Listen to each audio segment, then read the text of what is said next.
Pemirsa dimanapun Anda berada, senang sekali bisa berjumpa kembali dengan Anda dalam program Enlightenment Forum with Richard Klaproth.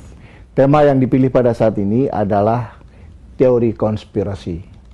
Kenapa tema ini dipilih? Karena saat ini kita ketahui terdapat sangat banyak konspirasi dalam kehidupan kita. Baik konspirasi yang berkelas sangat tinggi dengan dia jangkau seluruh dunia dan bersifat positif ataupun negatif. Termasuk dalam hal ini adalah perbudakan manusia atas manusia. Namun ada juga konspirasi yang bersifat sangat pribadi dan sangat menentukan arah hidup kita. Untuk itu saya akan langsung ke Pak Richard Klaproth untuk menjelaskan apa sesungguhnya teori konspirasi itu dan sejauh mana kenyataan atau teori ini berpengaruh pada kehidupan kita. Kita melihat dulu katanya konspirasi, kata-kata konspirasi. Terdiri dari dua kata. Pertama adalah cons, yaitu bersama-sama atau dengan. Spirasi asal katanya dari bahasa Latin, spirare, yang berasal dari bahasa Latin yang artinya bernapas. Jadi konspirare artinya bernapas bersama. Spirare juga asal katanya juga menjadi spirit. Ya, secara spiritual itu spirari juga bernafas. Jadi konspirasi adalah bernafas bersama. Apapun itu bentuknya, apakah dalam hal kita belajar, mempercayai suatu metode atau cara berpikir atau budaya juga satu konspirasi dari satu bangsa. Lebih kecil lagi kita lihat di kelompok masyarakat yang lebih kecil lagi, kelompok-kelompok organisasi, ya, organisasi kemasyarakatan itu adalah konspirasi juga. Demikian juga dalam rumah tangga, aturan-aturan yang dibuat oleh rumah tangga adalah konspirasi, ya, bernafas bersama. Itu dalam pengertian yang umum. Tapi kalau kita lihat di dictionary, kata-kata konspirasi jadinya mempunyai makna negatif, yaitu sesuatu yang dilakukan untuk memanipulasi orang lain. Pengertiannya seperti itu. Dilihat sebagai yang negatif. Padahal pengertiannya tidak itu saja. Luas sekali. Kalau kita lihat juga dalam prinsip-prinsip ekonomi, itu ada konspirasinya. Apa yang kita sepakati, apa yang akan kita lakukan untuk bernafas bersama hidup dalam dunia politik yang kita bangun. Demikian juga dengan ekonomi. Ekonomi apa yang akan kita pilih? Apakah sekarang banyak sekali isu mengenai neoliberalisme, ya, atau sosial, ekonomi sosial, ya. Itu juga sebenarnya konspirasi, ya, bernafas bersama. Itu pengertian yang umumnya Pak Gigin. Iya, saya ingat 50 tahun yang lalu. Artinya saya mengetahui ini melalui bacaan-bacaan yang saya punya.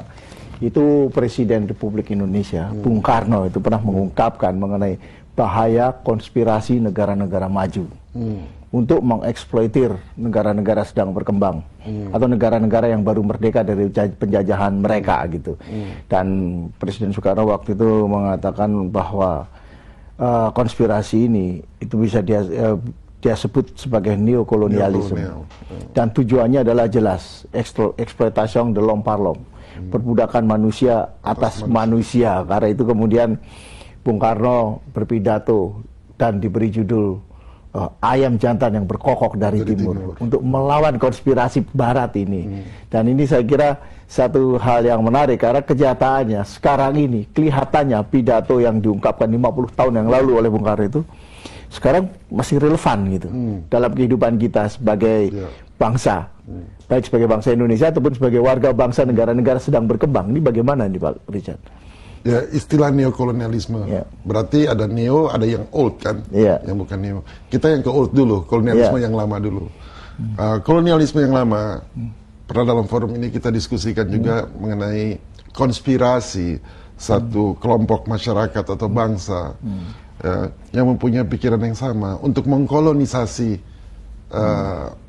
pikiran seseorang atau mengkolonisasi tanah seseorang, negara seseorang untuk mengambil keuntungan dari situ. Nah, konspirasi ini kemudian menjadi paham yang disebut dengan paham 3G. G yang pertama adalah gospel, G yang kedua adalah gold, G yang ketiga adalah glory. Ini filosofinya seperti itu. Jadi gospelnya apa? Gospelnya itu pada waktu itu adalah dengan memasukkan faham-faham agama. Dengan mengirimkan sending-sending, missionary ke satu negara, satu daerah, satu tempat.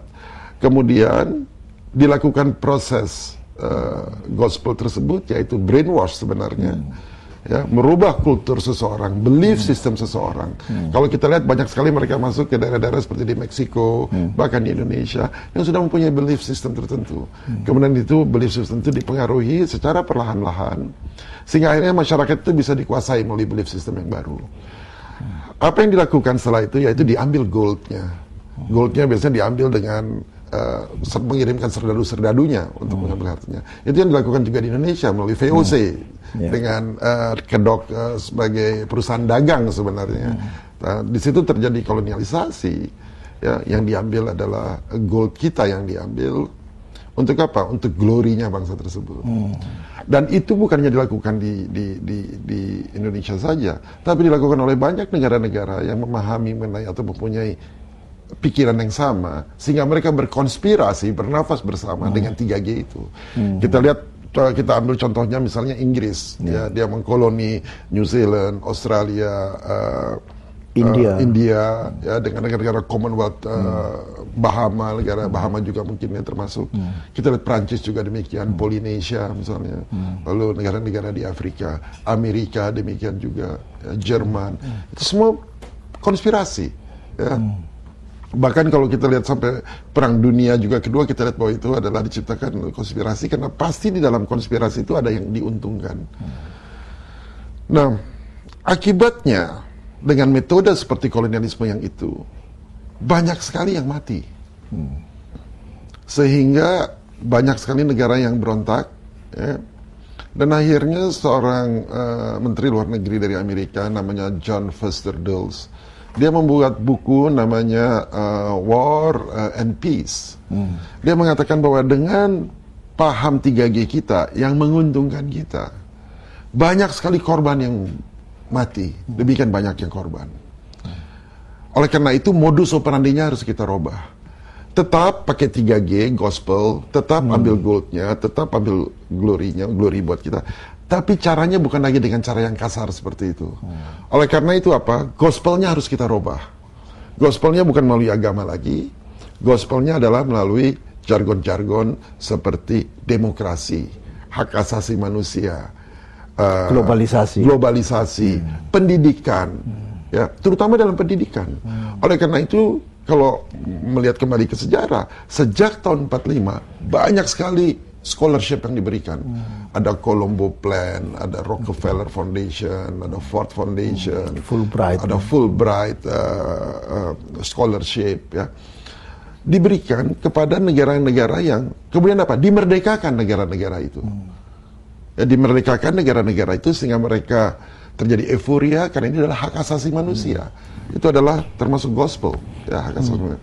Dimerdekakan, tapi tentunya sebagai negara baru mereka perlu membangun negaranya. Mereka tidak tahu cara membangun negaranya bagaimana. Kemudian ditawarkanlah scholarship itu. Dan dikirimlah banyak sekali dari Indonesia juga, ya, banyak jadi Berkeley Mafia itu dikirim ke sana. Sebenarnya itu adalah produk-produk seperti itu. Sehingga paham-paham mengenai free market, mengenai loan, meminjam uang itu adalah dari luar, itu adalah hal yang wajar, ya. Memanggil investor asing adalah yang wajar. Itu paham-paham itu menjadi agama baru, ya, oleh pemikir-pemikir kita. Dan pada waktu dia kembali ke negaranya masing-masing, bukan saja di Indonesia tapi di negara-negara yang baru dimerdekakan, itu menjadi satu agama baru sehingga mereka bisa mengakomodasi orang-orang asing yang mempunyai paham 3G ini untuk menguasai kita dengan cara yang halus. Artinya orang-orang tersebut yang bekerja di negaranya kembali dengan paham baru, dia tidak sadar bahwa dia sudah merupakan bagian dari konspirasi bernafas bersama. Kita lihat sejak tahun 45 Indonesia merdeka, kemudian India merdeka, Kongo, Belgia, Aljazair, negara-negara di Afrika, negara-negara di Asia, Singapura, Malaysia, semua merdeka. Ya. Tetapi mereka butuh uang untuk membangun negaranya. Dan tidak mengherankan bahwa setahun sebelumnya, tahun 1944 dibikin IBRD, ya, yang menjadi World Bank ya nantinya. Itu mereka datang kepada national planning-nya, kalau kita disebut Bappenasnya, lalu mereka mengatakan kita akan membantu membangun, mendevelop negara Anda. Kita akan berikan uang buat Anda. Tetapi ya ada persyaratannya. Ya, persyaratannya tentu kita harus bayar bunga, tentu ada hal-hal yang harus dikerjakan oleh orang-orang dari sana, ya. Dan tentu barangkali perusahaan-perusahaan dari sana harus diundang. Terjadilah, kalau dulu Serdadu yang mengambil goldnya, sekarang yang dikirim adalah multinational company atas nama privatisasi, atas nama pasar terbuka, atas nama globalisasi. Intinya apa? Untuk mengambil goldnya. Ya. Nah, Soekarno pada tahun 45 sudah menyadari hal itu. Oleh karena itu dia mengatakan ini adalah kolonisasi baru yang dia sebut neokolonialisme. Ini kolonialisasi baru disebut neokolonialisme. Banyak orang yang tidak paham apa yang dimaksud oleh Soekarno pada saat itu. Oleh karena itu Soekarno mengatakan go to hell with your AIDS. Ya, saya tidak memerlukan bantuan Anda. Saya bisa berdiri di atas kaki saya sendiri. Waktu itu Soekarno memperkenalkan konsep berdikari. Memperkenalkan konsep berdiri di atas kaki sendiri. Dia juga dalam, kalau kita lihat di dalam undang-undang dasar kita, bahwa kita politik kita bebas dan aktif. Oleh karena itu Soekarno juga memperkenalkan namanya Trisakti. Ya, pertama adalah politik kita. Hakikat politik itu apa? Kekuasaan kan. Dia mengatakan bahwa politik kita harus bebas dan aktif. Yang kedua dari Trisakti yang mengatakan bahwa ekonomi kita harus berdiri di atas kaki sendiri.